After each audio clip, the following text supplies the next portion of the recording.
नमस्कार दोस्तों, Shete homeo clinic के इस चैनल में आपका स्वागत है। दोस्तों, शादी होने के बाद हर कोई ये चाहता है कि अपनी फैमिली को बढ़ाया जाए। पर आजकल देखा गया है कि कुछ कपल्स ऐसे होते हैं जो फैमिली प्लानिंग पर विश्वास रखते हैं, फैमिली प्लानिंग ज़्यादा करते हैं और चाहते हैं 2-3 साल का थोड़ा-सा गैप दे करके फिर आगे बेबी कंसीव करें। मेरे पास ऐसे कुछ कपल्स आए हैं और इस तरीके से ट्रीटमेंट उन्होंने लिया है। स्पेशली इनफर्टिलिटी का जो ट्रीटमेंट है, जो मैं देती हूँ, मैंने उसमें कुछ इसी तरीके के केसेस देखे हैं, जिसमें कुछ ऐसे कपल्स होते हैं जिन्होंने फैमिली प्लानिंग के चक्कर में 2-3 साल नहीं कंसीव किया, बच्चा बेबी नहीं किया और उसके बाद में उन्होंने जब प्रेगनेंसी के लिए महिलाओं ने ट्राई किया, जब वो चाहती हैं कि उनको कंसीव हो, तो उनके साथ प्रॉब्लम आने लगी। तो बिना किसी कारण के उनके साथ में उन्हें ही नहीं पता कि ये प्रॉब्लम क्यों हो रही है, जबकि सब कुछ उन्हें नॉर्मल सा फील होने लगा था कि सब नॉर्मल है, लेकिन ये प्रॉब्लम होने लग जाती है। अब वो क्यों होती है? जबकि हम समझते हैं कि 2-3 साल का गैप के बाद अगर बच्चा हो तो कोई दिक्कत नहीं है। पर आप शायद ये नहीं जानते कि 2-3 साल का अगर आप गैप देते हैं तो पहले आप उसमें एज फैक्टर देखिए। क्या वाक़ई आपका एज इतना कम है कि आप 2-3 साल का गैप करते हैं तो आगे आने वाले टाइम में आपको बच्चा जल्दी कंसीव हो जाएगा? या फिर आपके साथ किसी तरीके की कोई हार्मोनल प्रॉब्लम तो नहीं है?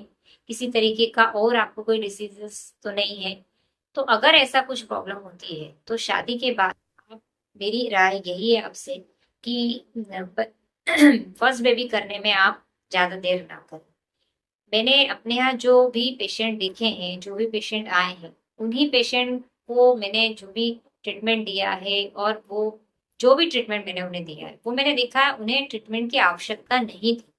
उन्हें ट्रीटमेंट की आवश्यकता पड़ गई। क्यों पड़ी? सिर्फ़ इसी वजह से क्योंकि उन्होंने जो गैप दिया, उसकी वजह से उनके साथ में 2-3 साल में भी कुछ प्रॉब्लम्स ऐसी बढ़ गई, जिसकी वजह से प्रॉब्लम पहले नहीं थी और 2-3 साल में वो प्रॉब्लम बढ़ गई। तो कभी-कभी ऐसा होता है कि हम सोचते कुछ है और होता कुछ और है। ये सही बात है कि आजकल जो बच्चे होते हैं वो अ, आगे आगे कुछ करना चाहते हैं। कुछ आजकल लड़कियां भी सभी आजकल एम्बिशियस होती हैं जॉब के लिए। आगे हर कोई ये चाहता है कि थोड़ा सा समय मिले हमें और हम उस समय को आगे अपना खुद का कुछ देखें, उसके बाद बच्चों के इसमें पड़े। इस तरीके से हर किसी की सोच होती है। लेकिन ये सब चीजें ठीक है, अगर आपका एज कम है और आपके साथ प्रॉब्लम नहीं है तब तो हम समझते हैं, ठीक है। लेकिन अगर आपके साथ किसी तरीके की प्रॉब्लम है तो ये सब चीजें आप ना सोचें। फर्स्ट बेबी होना बहुत जरूरी होता है। कभी बहुत बार ऐसा होता है कि अब आजकल खान पीन भी बहुत अच्छा नहीं आ रहा है, क्योंकि उसमें भी कोई प्योरिटी नहीं रहती, प्योर नहीं रहता है। हमें खान पीन भी जो मिलता है, जो आजकल बाजार में दिखाई दे रहा है, वो सब में मिलावट आ रही है। सभी जगह मिलावट चल रही है, तो मिलावट का खाना ही हम खा रहे हैं। कितना ही अच्छा लेंगे आप, तो भी उसमें कहीं ना कहीं मिलावट रहती है। और जो जॉब में सब रहती हैं, लड़कियां भी रहती हैं और फैमिली में भी जो भी रहते हैं, सबका अपना अपना जिम्मेदारियां रहती है। उसकी वजह से क्या है, हम इतने बंध जाते हैं, इतने गुंथ जाते हैं उसी चीज में कि कहीं ना कहीं हमारा स्ट्रेस लेवल बढ़ने लगता है। और मैंने आपको मेरे पिछले वीडियो में भी बताया था कि स्ट्रेस बढ़ने की वजह से हमेशा हार्मोनल चेंजेस होते हैं। हार्मोन्स में चेंजेस होने की वजह से प्रेगनेंसी कंसीव होना थोड़ा सा प्रॉब्लम देता है।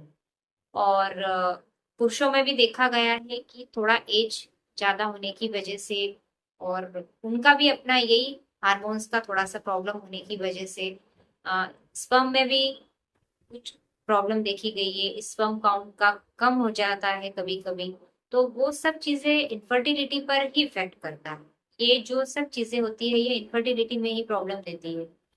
और हम जब भी ट्रीटमेंट करते हैं, सबसे पहले जो भी कपल होता है उनको हम प्रोटीन, आयरन, विटामिन्स और इसी तरीके का पहले ट्रीटमेंट देते हैं। क्योंकि ये प्रॉपर जो चीज़ें होती है, ये प्रॉपर चीज़ें हम हमेशा भूल जाते हैं और हर कोई कंप्लीट डाइट नहीं ले पाता है। तो ये सारी चीज़ें पहले हम यही देते हैं और इन्हीं की कमी की वजह से, अब ये छोटी सी कमी है लेकिन इन छोटी सी कमी की वजह से ही ये प्रॉब्लम होने लग जाती है। और कभी कभी ऐसा होता है एज फैक्टर की वजह से, जो महिलाओं में मेनोपॉज जो होता है वो कभी कभी जल्दी आ जाता है, मेनोपॉज की प्रॉब्लम जल्दी होने लग जाती है। तो शादी के बाद आप जितनी जल्दी हो सके फर्स्ट बेबी कंसीव कर ले। फर्स्ट बेबी कंसीव करने के बाद में आपको जब सेकंड बेबी करना है आप कर सकते हैं, लेकिन मेरी आपसे यही राय है कि आप फर्स्ट बेबी जल्दी कंसीव करें। अगर आप गैप करके करते हैं और उस गैप के दौरान आपके साथ कुछ प्रॉब्लम आती है, तो फिर आप कहीं भटकने लगते हैं, कहीं इस डॉक्टर के पास ट्रीटमेंट करा रहे हैं, कहीं उस डॉक्टर के पास ट्रीटमेंट करा रहे हैं, और ये अननेसेसरी होता है जो कि हम खुद मोल ले लेते हैं। ये मैंने पेशेंट अपने यहाँ जो आए हैं उनमें देखा है, इसीलिए मैं आपके साथ ये बातें शेयर कर रही हूँ कि ये सब चीजें अवॉइड करें। और आपको ये वीडियो कैसा लगा है तो मुझे कमेंट करके बताइए, और वीडियो को शेयर कीजिए, लाइक कीजिए और सब्सक्राइब कीजिए। ये मेरे यहाँ पर जो पेशेंट आते हैं उन्हीं की जो चीजें थी वो मैंने आपको बताई है कि मैंने किस तरीके से उनमें ये सब चीजें देखी हैं। तो आपके लिए अगर लाभप्रद हो तो देखिए, आप अगर आपको अच्छा लगे तो आप इसको शेयर कर सकते हैं।